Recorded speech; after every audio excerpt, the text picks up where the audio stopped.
दोस्तों, क्या आपने कभी सोचा है कि हमारे जीवन में सुख ज्यादा है या दुख?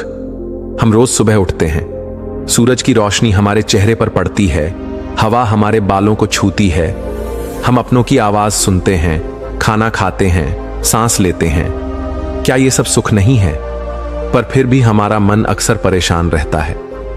हम ध्यान नहीं देते कि हमारे पास कितना कुछ है, क्योंकि हमारी नजर हमेशा उस एक कमी पर रहती है। हम पूरी तस्वीर नहीं देखते, हम बस उस एक दाग को देखते हैं जो सफेद कपड़े पर लगा होता है। हम भूल जाते हैं कि कपड़ा अब भी साफ है, अब भी सुंदर है। कभी कभी दुख हमारी आंखों की बनावट नहीं होता, बल्कि हमारे देखने का तरीका होता है। आज मैं आपको एक ऐसी कहानी सुनाने जा रहा हूं जो हमें यही सिखाएगी कि दुनिया में दुख से ज्यादा सुख है, लेकिन दुख देखने की हमारी आदत ने हमें बेचैन बना दिया है। यह कहानी सिर्फ एक गुरु और शिष्य की नहीं है, यह हमारी कहानी है, तुम्हारी और मेरी, हर उस इंसान की जो रोज सोचता है, काश जिंदगी थोड़ी बेहतर होती। तो आइए इस कहानी के माध्यम से हम सीखें कि कैसे पूरी मूर्ति को देखना शुरू करें, ना कि उसकी एक छोटी सी कमी को। क्योंकि जब मन शांत होगा तभी हम अपने जीवन की असली सुंदरता देख पाएंगे। एक गुरु का एक शिष्य बहुत दुखी था। जब भी वह भिक्षा मांगने के लिए आसपास के गांवों में जाता तो उसे वहां दुख, दर्द, तकलीफ दिखाई देते। यह सब देखकर वह बेचैन रहने लगा। वह ईश्वर से प्रार्थना करता कि सबको सुख दे, खुशी दे, शांति दे।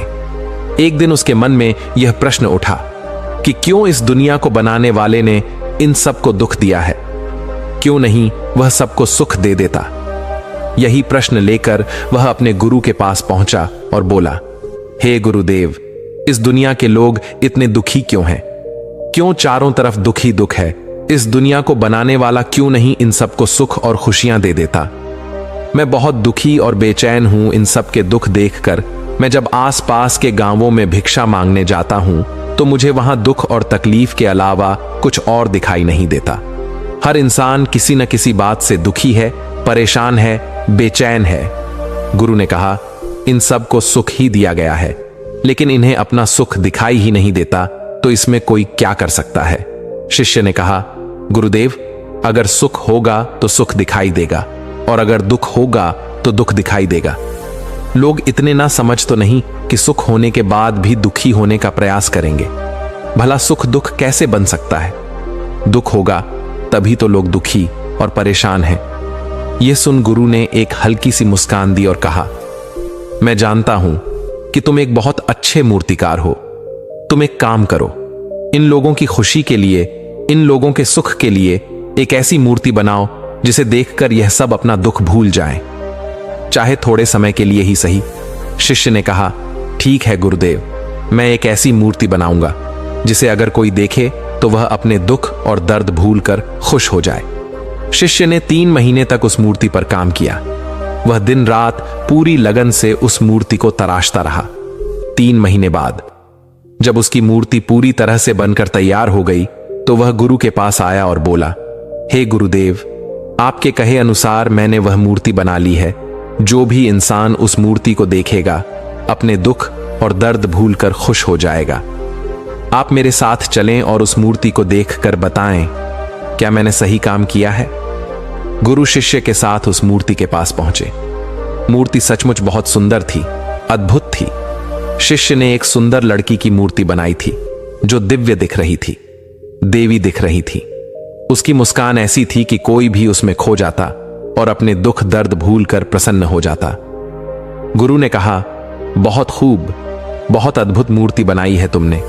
अवश्य ही यह लोगों को उनके दुख से बाहर निकालने में उनकी मदद करेगी, परंतु मैं चाहता हूं कि तुम इस मूर्ति के चेहरे पर कहीं पर भी एक ऐसा निशान बनाओ जो दिखाई ना दे। शिष्य ने पूछा, लेकिन क्यों गुरुदेव? गुरु ने कहा, यह मैं तुम्हें बाद में बताऊंगा। शिष्य ने उस मूर्ति की आंख के ऊपर बाहों में एक छोटा सा निशान बना दिया जो दिखाई भी नहीं दे रहा था। गुरु ने कहा, बहुत अच्छे, अब इस मूर्ति को गांव के बाहर वाली सड़क पर रख देते हैं। उस मूर्ति को गांव के बाहर वाली सड़क के किनारे रख दिया गया और गुरु शिष्य कुछ दूरी पर जाकर खड़े हो गए। गांव वाले उस रास्ते से बाहर आने जाने लगे। जो भी उस मूर्ति को देखता वह दुखी हो जाता एक जवान व्यक्ति उस मूर्ति को देख रहा था। उसने बड़े ध्यान से उस मूर्ति को देखा, फिर अफसोस करता हुआ आगे बढ़ गया। रास्ते में गुरु और शिष्य ने उसे रोका। गुरु ने कहा, तुम बड़े दुखी दिखाई पड़ रहे हो, क्या हुआ? व्यक्ति ने कहा, वहां एक मूर्ति रखी है, बड़ी सुंदर मूर्ति है, ऐसी कि देखो तो देखते ही रह जाओ, पर अफसोस उसमें एक कमी है। मूर्तिकार ठीक नहीं था। उसने मूर्ति की आंख के ऊपर एक निशान छोड़ दिया है, इसीलिए मैं बहुत दुखी हूं। काश अगर वह निशान नहीं होता तो मूर्ति कितनी सुंदर होती। शिष्य ने कहा, पर वह निशान तो दिखाई भी नहीं दे रहा, तुमने कैसे देख लिया? व्यक्ति ने कहा, क्या बात करते हो, मेरे तो पहली नजर ही उस निशान पर पड़ी थी। यह कहकर वो व्यक्ति वहां से चला गया। एक दूसरा व्यक्ति उस मूर्ति को देख रहा था। वह भी दुखी होता हुआ आगे बढ़ गया। गुरु और शिष्य ने उस व्यक्ति को भी रोका और उससे पूछा, क्या हुआ, तुम इतने दुखी क्यों लग रहे हो? उस व्यक्ति ने कहा, वहां एक बहुत सुंदर मूर्ति है, पर मूर्तिकार बेकार आदमी था। उसने मूर्ति के चेहरे पर एक निशान छोड़ दिया है, जिसने मेरा मन खराब कर दिया है। शिष्य ने पूछा, पर वह निशान तो दिखाई भी नहीं दे रहा, तुमने कैसे देख लिया? उस व्यक्ति ने कहा, अरे कैसी बात करते हो भाई, मुझे तो पूरी मूर्ति में वह निशान ही दिखाई पड़ा। शिष्य ने कहा, क्या तुम उस निशान को छोड़कर सिर्फ मूर्ति नहीं देख सकते? क्या हुआ अगर उसमें एक निशान है? शेष मूर्ति तो अच्छी है ना? व्यक्ति ने कहा, हां, मूर्ति तो अद्भुत है, दिव्य है, लेकिन अगर उसमें वह निशान नहीं होता तो बस इसलिए मैं दुखी हूं। धीरे धीरे सभी गांव वालों ने वह मूर्ति देखी और सभी दुखी हो गए। शाम होने पर आखिर में राजा भी अपने रथ में सवार होकर वहां से निकला। उस मूर्ति को देखकर वह अचंभित था कि इतनी अद्भुत मूर्ति रास्ते पर क्यों खड़ी है। इसे तो उसके महल में होना चाहिए था, लेकिन थोड़ी देर में वह भी दुखी हो गया और उस मूर्ति को छोड़कर आगे बढ़ गया। गुरु और शिष्य ने उस राजा को रोका। गुरु ने राजा से पूछा, हे राजन, आप दुखी क्यों हैं? क्या मूर्ति सुंदर नहीं है? राजा ने कहा, मूर्ति तो दिव्य है, पर एक वह निशान जो मूर्ति की आंख के ऊपर है वह सही नहीं है। मूर्तिकार ने गलती कर दी, इसीलिए मैं दुखी हूं। काश अगर वह एक निशान नहीं होता तो यह मूर्ति मेरे राज दरबार की शोभा बढ़ा रही होती। यह कहकर राजा भी वहां से चला गया। गुरु और शिष्य दोनों मूर्ति के पास पहुंचे। शिष्य ने बड़े ध्यान से मूर्ति को देखा। मूर्ति बहुत सुंदर थी, उसमें कोई कमी नहीं थी और ना ही वह निशान दिखाई दे रहा था। शिष्य बड़ा अचंभित था। उसने गुरु से कहा, गुरुदेव, मूर्ति में तो कोई कमी नहीं है, पूरी मूर्ति अद्भुत है और दिव्य स्वरूप है। एक छोटा सा निशान ही तो है, और वो भी ऐसा कि दूर से देखो तो दिखाई भी ना दे, बहुत पास आकर देखोगे तब भी बहुत ध्यान देने पर ही दिखता है। फिर ये सारे लोग उस एक छोटे से निशान के पीछे ही क्यों पड़े हैं? इन्हें बाकी की इतनी सुंदर मूर्ति क्यों नहीं दिख रही? गुरु ने उत्तर देते हुए कहा, तुम पूछ रहे थे ना कि दुनिया बनाने वाले ने दुख क्यों दिया? उसने दुख नहीं दिया, उसने तो इन्हें सुख देने की सारी व्यवस्था की थी, पर ये सब पूरी मूर्ति नहीं देखते, यह कमी देखते हैं। ये पूरा सुख नहीं देखते, उसमें एक छोटा सा दुख ढूंढने में लगे रहते हैं। जैसे तुम्हारी मूर्ति में इन्होंने सुख की जगह दुख ढूंढ लिया, अर्थात मूर्ति की दिव्यता देखकर खुश होने की बजाय एक छोटी सी कमी देखकर दुखी हो गए। ऐसे ही इनके पास सुख ही सुख है, लेकिन यह उस एक दुख में खोए रहते हैं जिसका कोई वजूद ही नहीं है। जैसे तुम्हारी मूर्ति में उसे एक छोटे से निशान का कोई वजूद नहीं है। शिष्य ने प्रश्न किया, लेकिन ये ऐसा क्यों करते हैं? गुरुदेव, गुरु ने कहा, बेचैन मन के कारण यहां सब बेचैन है। ये कभी भी पूरी मूर्ति देखते ही नहीं, ये कभी भी अपना पूरा सुख देखते ही नहीं।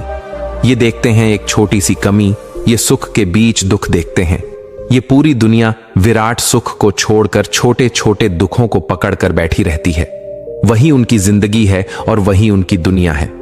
अगर ये ध्यान से देखें तो बनाने वाले ने हर चीज इनके सुख के लिए ही बनाई है। ये नदियां, ये पहाड़, ये हरी भरी प्रकृति, स्वादिष्ट फल और भोजन, रिश्ते, नाते, धन, संपदा, हर एक चीज इनके सुख के लिए ही बनाई गई है। लेकिन ये हर चीज में अपने लिए दुख ढूंढ ही लेते हैं और दुखी होते रहते हैं।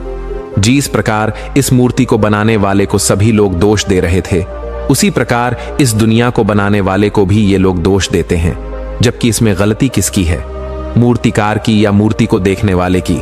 शिष्य ने कहा, गुरुदेव, इन्हें सुख मिले क्या कोई ऐसी व्यवस्था नहीं हो सकती? गुरु ने कहा, मैंने बताया ना, सुख तो इन्हें पहले से ही मिला हुआ है। इन्हें वे एक छोटी सी कमी छोड़कर पूरी मूर्ति देखनी होगी, तभी तो इन्हें अपना पूरा सुख दिखाई पड़ेगा। शिष्य ने कहा, और इसके लिए क्या करना होगा गुरुदेव? गुरु ने कहा, अपने ध्यान को छोटी सी कमी से हटाकर पूरी मूर्ति पर लगाना होगा, और यह तभी संभव होगा जब वो अपने बेचैन मन से छुटकारा पाने की कोशिश करेगा, अपनी समझ को बढ़ाए ध्यान करे। ध्यान से मन की बेचैनी कम होती है और शांति आती है, और एक शांत मन ही पूरी मूर्ति देख सकता है, एक छोटी सी कमी नहीं। केवल बेचैन मन ही छोटी सी कमी ढूंढता है और दुखी रहता है। शिष्य ने कहा, मैं आपकी बात समझ गया हूं गुरुदेव। इस कहानी से हमें यह गहरा और प्रेरणादायक संदेश मिलता है कि हमारे जीवन में सुख पहले से मौजूद होता है, परंतु हमारा बेचैन मन छोटी छोटी कमियों पर टिक जाता है और संपूर्ण सुंदरता, प्रेम और शांति को नजरअंदाज कर देता है।